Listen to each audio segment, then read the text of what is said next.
My dad lived off my grandpa's wealth for years, but when I refused to rescue him from his own mess, he called me heartless. Now, I've walked away forever. I'm 29 years old, and this is a story about my father, my family, and how money slowly tore us apart. Growing up, I had a pretty typical life. My dad, 55M, was an electrician, and my mom, 50F, worked part-time at a bakery. We weren't rich by any means, but we had everything we needed. My parents worked hard, and I always felt secure, loved, and cared for. We had a solid, working-class life. It wasn't glamorous, but it was enough for me. Then there was my grandfather, 80M. He was a different story. The man had money, lots of it. He owned several rental properties and had a successful business that he sold when I was in my teens. He didn't work anymore. He lived off the profits, and he was generous with the family. Whenever something came up, whether it was fixing the car, covering a medical bill, or helping out with an emergency, he was there with cash in hand. It was always framed as a kind gesture, and at the time, we were grateful for the help. It started small, a loan to help fix our old car, something my father could never have afforded on his own. My grandfather stepped in, and everything seemed fine. But looking back, I see now that this was where things began to change. After that first loan, my dad began to rely more and more on my grandfather. It started small, help with loan repayments or a new appliance, but then it escalated. It didn't take long before my dad stopped worrying about how we would pay for things. Instead, every time something went wrong, he would turn to my grandfather, no questions asked. And the bigger the problems, the bigger the requests became. Then came the house. My grandfather, having made a ton of money, decided to buy a house in the suburbs, and instead of selling it or renting it out, he gave it to my parents to live in, rent-free. It was a beautiful place, way nicer than anything we could have ever afforded, and at first it seemed like a blessing. But soon, I saw something changing in my father. He didn't need to work as hard anymore. With no rent, no real financial strain, he started acting different. He didn't have to work extra shifts or take on side jobs to make ends meet. Instead, he spent more time at home lounging around, complaining about trivial things. The pride he once had in working hard began to fade, and along with it, so did our relationship. It wasn't just that he wasn't working harder. He started distancing himself emotionally. Conversations at dinner became awkward. He didn't engage with me or my mom the way he used to. There was no more talking about our day. No more discussing plans for the future. It was like he didn't need us anymore. He had my grandfather to lean on for everything. My mom noticed this first. She was the one who saw the distance growing between all of us. She confronted him about it, but he dismissed her. "I'm just enjoying the good life now," he'd say. But it wasn't just about enjoying life. It was about relying on someone else. Someone who didn't hold him accountable. I started to feel irrelevant. Every time I tried to talk to my dad, it was like he didn't care. The more I grew up, the more independent I became. I worked hard at school. Then I got my first job. I didn't need my father's help, and I didn't want his approval either. I wanted to prove that I could make it on my own. But the more I worked to separate myself from his influence, the more he seemed to pull away. When I was 22, my dad asked me for a loan. He needed help buying a new car. I was still living at home, working part-time, and trying to figure things out for myself. I said no. Not because I couldn't afford it, but because I didn't want to enable his dependence. I knew he wasn't going to pay me back, and I knew that if I gave him the money, I'd be complicit in his reliance on others. I didn't want to be part of that cycle, and that refusal led to a massive argument. My dad called me selfish, accused me of turning my back on him, but I couldn't see it any other way. He wasn't interested in rebuilding our relationship. He was interested in what I could do for him financially. And that's when I realized my dad didn't love me the way he once did. His love had always been conditional. As long as I was part of his financial world, I mattered. The moment I stopped playing that role, I became invisible to him. The truth hit hard. My father wasn't the man I thought he was. He was more interested in money than in family. And my grandfather, despite his good intentions, had made him that way. It wasn't that my dad didn't love me. It was that his love had become entangled with what he could get. And once I wasn't useful to him, I stopped being a priority. Looking back, I can see the calm before the storm. It was a slow build-up. One loan here, one free house there, one ignored conversation after another. But that was just the beginning. Things were about to get a whole lot more complicated. Update 1. A year ago, I got engaged to my fiancée, a wonderful woman 27F, who's been my rock through all the ups and downs in life. She's been incredibly supportive, especially with everything that's been going on with my family. I thought getting married would bring my family closer together. I was wrong. When we started planning our wedding, I decided to invite my dad. After all, he's still my father, despite everything that had happened. At first, he seemed genuinely excited. He said all the right things about how proud he was of me, how much he looked forward to the wedding, and how he couldn't wait to see me get married. But I should have known something was off when he suddenly asked to meet me one afternoon. We sat down, and he dropped the bombshell. He wanted my grandfather to pay for the wedding. Not just a little bit, but cover the entire thing. Venue, catering, everything. And it wasn't just a suggestion. It was more like an expectation. He didn't ask me or my fiancée how he felt about it. He told me Grandpa has the money, and he owes it to us to help out. I sat there, stunned. To be clear, my grandfather had already helped out over the years. Fixing cars, paying for repairs, offering the occasional gift or loan. But this was different. He wasn't just offering help. My father was demanding it. And that's when it hit me. This wasn't just a request. My dad had come to see my grandfather as a personal bank. When I brought it up to my fiancée, she was furious. She didn't come for money. And the idea of asking my grandfather to foot the entire bill didn't sit well with her. She felt uncomfortable even discussing it. I couldn't blame her. She'd worked hard for everything she had. And the idea of depending on someone else for our wedding felt wrong to her. We had saved up a decent amount for the wedding ourselves. And it wasn't that we couldn't afford it, but we didn't want to put that financial strain on anyone else. I told my dad I wasn't going to ask my grandfather for money. I wasn't going to keep enabling his behavior. His response? He exploded. He started accusing me of not caring about family, of not understanding how hard things had been for him, and that I was turning my back on him. It wasn't about him anymore. It was about my dad's obsession with money. I tried to explain that I wasn't asking him to pay for the whole wedding, but he wasn't listening. He was too focused on what my grandfather could give him. Things only got worse from there. Word got back to my grandfather about the argument, and he called me. He said he didn't want to get involved in the drama, but that he'd be happy to help with the wedding expenses if it was through my dad. Essentially, he was offering money, but only if it meant my father would still be the one to manage it. This just made everything worse. I told him I didn't want his money if it meant my dad was going to keep depending on him for everything. That didn't go over well. My father was beyond furious.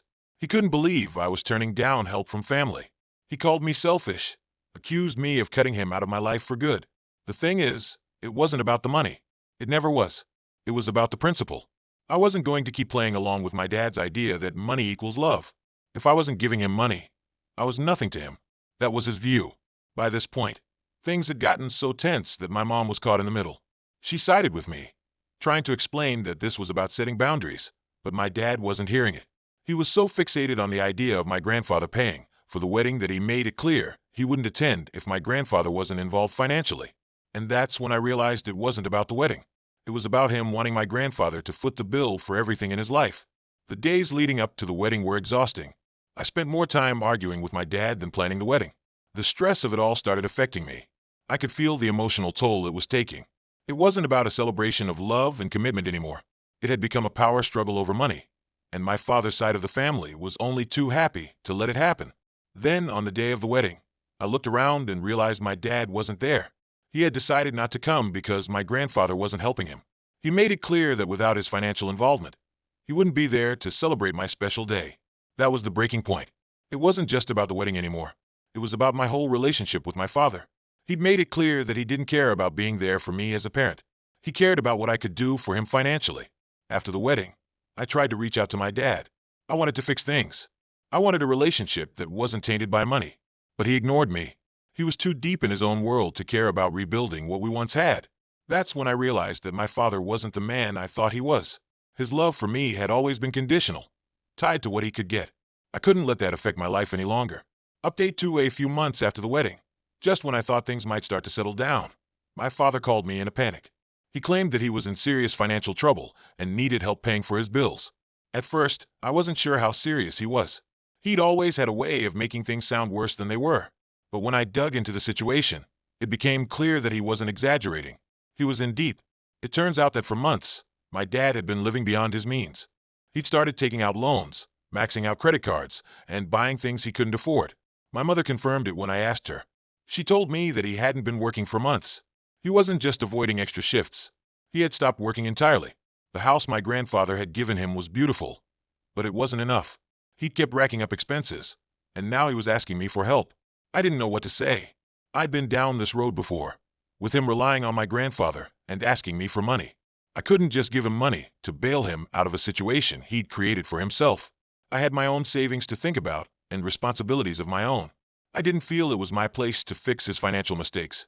The guilt trip came quickly. My dad told me, "I raised you, and this is how you repay me." It wasn't the first time he tried to pull that card, but it hit harder this time. I realized that this was exactly what he was doing. He wasn't asking for help out of necessity. He was asking because he expected me to help him. It wasn't about him being in trouble. It was about him being entitled to my money, just like he'd always been entitled to my grandfather's. Despite my refusal, my grandfather stepped in again. He offered to help my dad financially, but this time, my father turned him down. His pride had gotten in the way. He didn't want to accept help from anyone, even though it was clear he needed it. It was like he couldn't admit to his own failures, so he chose to keep digging himself deeper into debt, rather than take the help that was available. In the meantime, communication with my dad broke down completely. He stopped calling me unless it was to complain about his situation. There was no interest in fixing our relationship, no attempt at reconciliation. It was always the same story. He was in trouble, needed help, and I wasn't doing enough. My mother and I had regular talks about what was going on, but she seemed resigned to his behavior. She had spent years trying to make things work, and it was clear she had given up trying to change him. What frustrated me most was that my father refused to make any real changes. He still had the house that my grandfather had given him, but he refused to sell it, even though it was far too large for one person. He kept pouring money into maintaining it, even though he couldn't afford it. The bills piled up, and he continued to make excuses. He was living beyond his means, and it was obvious that he wasn't trying to fix it. He just wanted anyone, to keep paying for it. I found myself stuck in a moral dilemma. On one hand, I didn't want to see my dad suffer, but on the other hand, I knew that every time I helped, I was just enabling his irresponsible behavior. My fiancée could see it too. She was frustrated with me for constantly dealing with my dad's issues. She didn't want to be dragged into this dysfunction, and I couldn't blame her. I had been dealing with it for years, but now it was affecting my life and my relationship with her. The isolation started to set in. Every time I said no to my father's requests, he would get angry and guilt-trip me. When I said no to helping with his bills, I felt like I was abandoning him. But the reality was, every time I stepped in, things never got better. He'd promised to change, but nothing ever changed. His pattern of behavior was always the same, and I realized that I couldn't keep getting caught in it. It all came to a head one day after a particularly nasty phone call. My dad had once again asked for money, and I refused. He lashed out, accusing me of abandoning him, saying that I was just like everyone else who had turned their back on him. It was a harsh call, and I couldn't take it anymore. That was the final straw. I decided to cut off contact with him for a while. I knew it was the right thing to do, but it didn't make it any easier. The truth hit me hard. I realized that my father's love for me had always been conditional. It wasn't about family or love or support. It was about what I could give him. The more I helped, the more he took. When I stopped giving, I became invisible to him. A few weeks later, my dad reached out to me again. This time he said he was sorry for how he had acted, but I knew it was just another attempt to get me to help him. I had given him chance after chance, but nothing ever changed. I was done. Adios.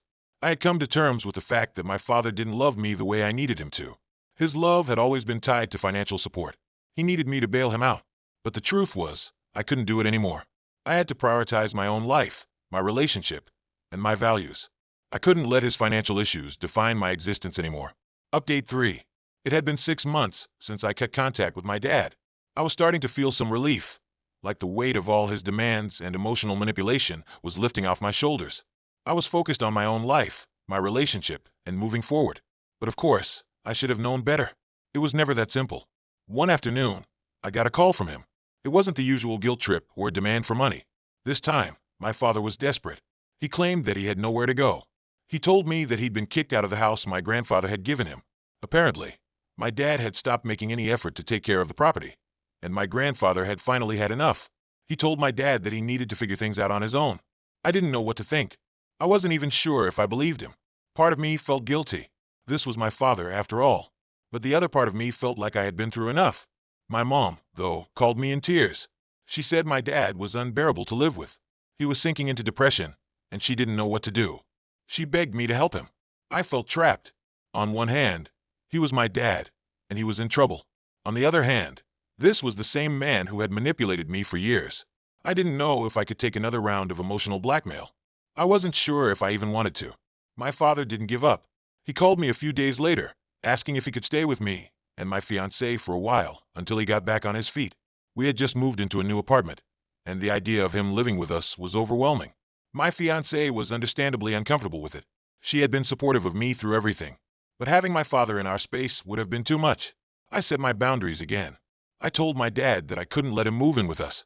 I explained that while I cared about him, he needed to start taking responsibility for his own actions. He couldn't keep relying on me, my fiancée, or my grandfather to clean up his mess. His reaction was explosive.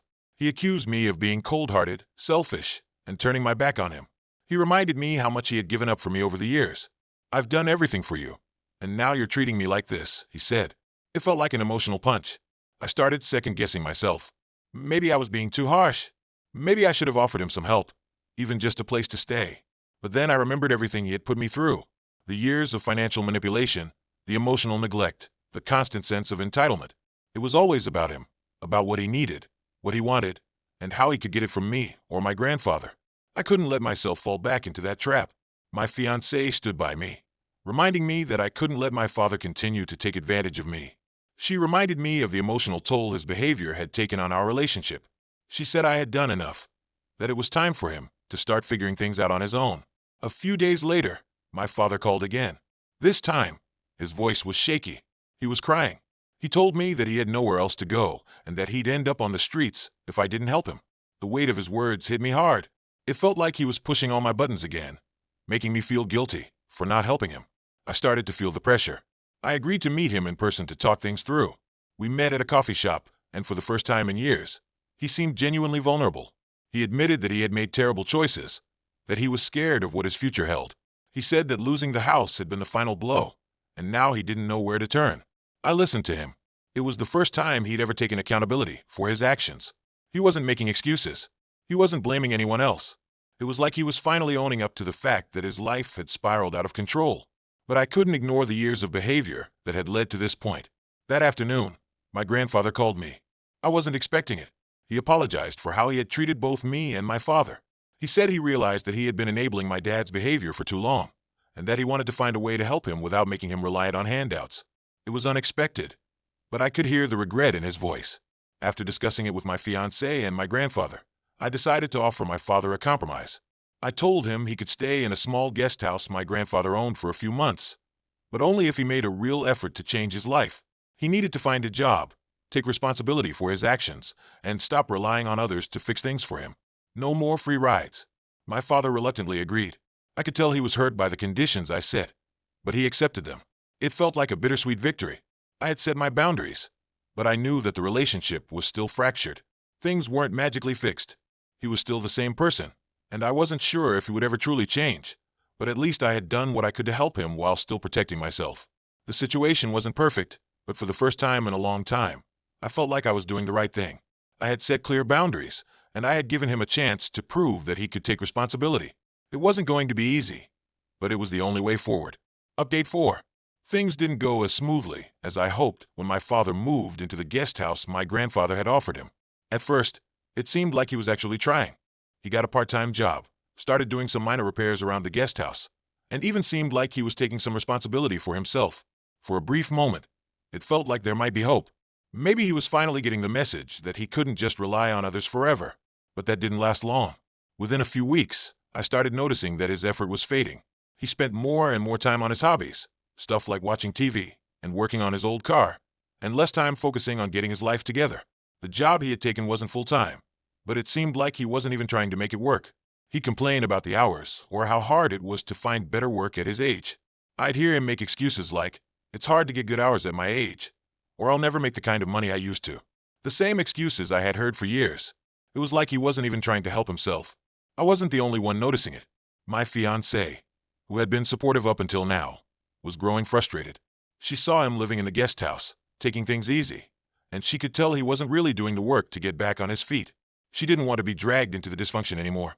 I had tried to make it clear that this was temporary, that my father needed to prove he could handle things on his own, but nothing had changed. He was still relying on everyone else. It all came to a head one night when my father invited us over to the guest house for dinner. He had made some excuse about how he was doing the best he could, but when we sat down it quickly became clear that wasn't true. He started complaining about his job, saying it wasn't enough to live on. He didn't like the hours or the pay. I told him it wasn't an excuse. If he was serious about making a change, he needed to try harder. The world had changed, but that didn't mean he couldn't find a way to support himself. His response was quick and defensive. "You think I don't know that? I'm trying, but the world's changed. You don't understand how hard it is to get ahead these days." At that moment it hit me. I had heard these same excuses for years.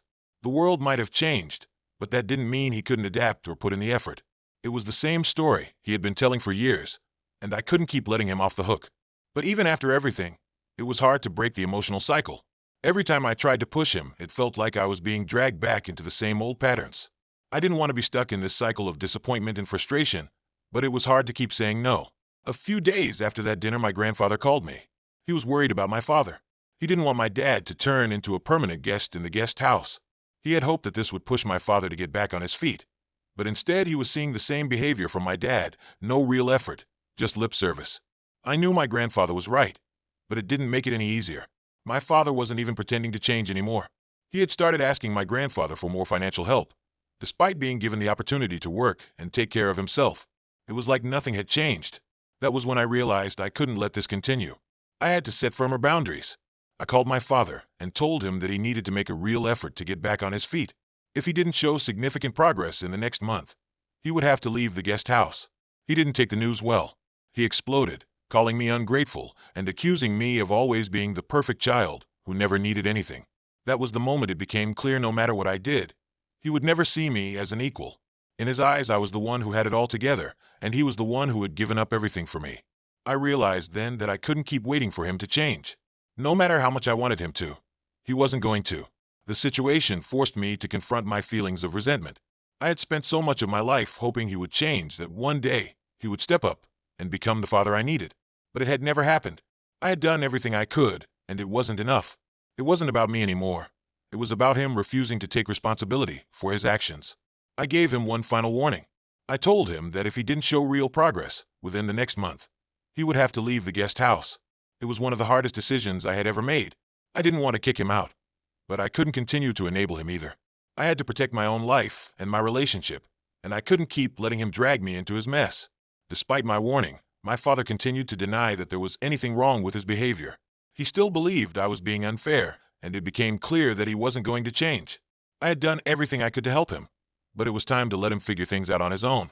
I realized that no matter how much I wanted him to be different, he would always be the same, and as much as it hurt to admit it, I had to let go. A month had passed since I gave my father that final warning. There had been no change. He wasn't putting in the effort to find full-time work, and he was still leaning on my grandfather for support. My dad had no intention of changing. He wanted everything handed to him without taking any real responsibility. It became clear to me that he wasn't going to change. Not for me. Not for anyone. I had to follow through with my decision. I told him that he needed to leave the guest house. It was time. He had been given every chance, and nothing had changed. He was furious. He immediately accused me of abandoning him. He said I was being heartless, that I was turning my back on him after everything he had done for me. But I stood my ground. He had shown me time and time again that his love was conditional, and I wasn't going to let that continue. The fallout was immediate. My father stopped speaking to me. When he did contact me, it was just to accuse me of being cruel. He kept telling me how heartless I was, that I was abandoning him when he needed me the most.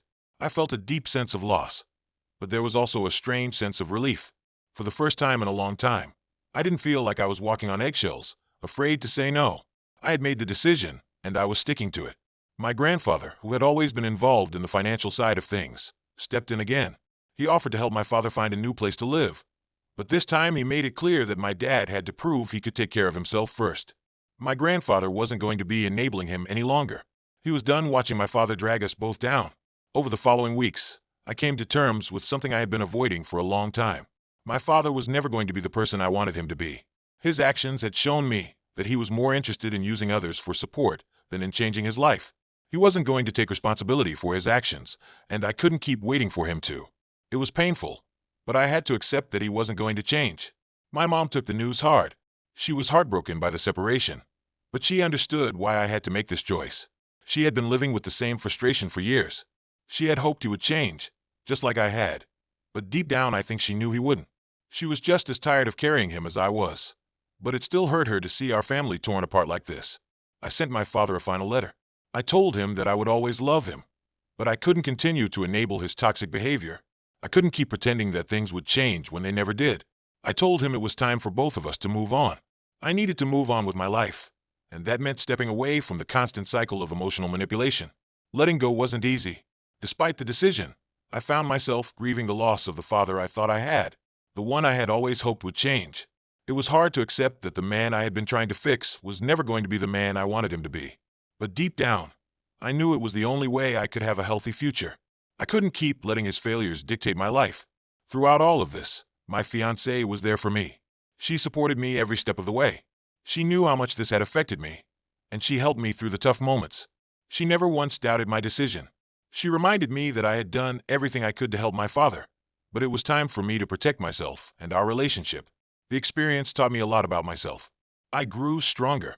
It wasn't easy, but I learned the importance of setting boundaries, even when it's painful. I learned that sometimes love isn't enough. It's not enough to just hope things will get better. Sometimes you have to walk away in order to save yourself. As the weeks passed, I started to feel lighter.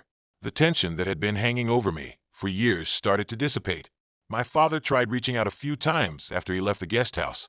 He sent me messages, asking if I was willing to talk. He said he was sorry for everything, but I remained firm. I wasn't going to be manipulated into helping him anymore. Slowly, my life started to return to normal. The constant worry, the guilt, the anxiety, all of it began to fade away. It felt freeing to not have to carry the weight of his problems anymore. I started focusing on my future, not tied to the toxic relationship with my father.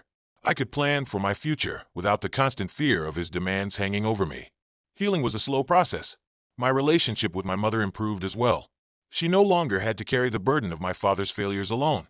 She found peace knowing that I wasn't going to be dragged into his cycle anymore. We could finally talk without the tension that had been there for so long. Letting go wasn't easy, but it was the right choice. It was the only way for me to move on with my life. I had to accept the reality of who my father was, rather than the person I wanted him to be. It wasn't easy, but now I'm free.